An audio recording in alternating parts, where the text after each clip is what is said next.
سامعین ناظرین، infection control society آپ کی صحت کے لیے، آپ کی آگاہی کے لیے مضامین آپ کی سماعت کے لیے پیش کرتی ہے۔ آپ کا میزبان ڈاکٹر حسن نواب آپ کی خدمت میں حاضر ہے۔ اس وقت ہم کچھ مغزیات کے بارے میں یعنی ڈرائی فروٹس کے بارے میں آپ کو بتانا چاہیں گے کہ دل کو صحت مند رکھنے کے لیے کون سے ڈرائی فروٹ بہتر ہیں۔ تازہ بھنے ہوئے کاجو کی خوشبو ہی بڑی اشتہا انگیز ہوتی ہے، اور جب لوگ اسے کھانا شروع کرتے ہیں تو ہاتھ روکنا مشکل ہو جاتا ہے۔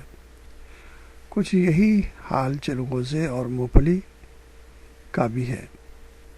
بہت سے لوگ ان مغزیات نٹس سے اس لیے پرہیز کرتے ہیں کہ ان میں چکنائی زیادہ ہوتی ہے، اور وہ سمجھتے ہیں کہ ان کے کھانے سے بلڈ کولیسٹرول زیادہ ہو جاتا ہے اور وزن بڑھ سکتا ہے، جبکہ دل اور شریانوں کو بھی نقصان پہنچ سکتا ہے۔ تاہم یہ بات اگرچہ درست ہے کہ تمام گری دار میووں میں چکنائی کی مقدار زیادہ ہوتی ہے۔ مثلا مونگ پھلی میں 4.6%، اخروٹ میں 6.8%، جبکہ کاجو میں چکنائی کی مقدار 5.1% ہوتی ہے۔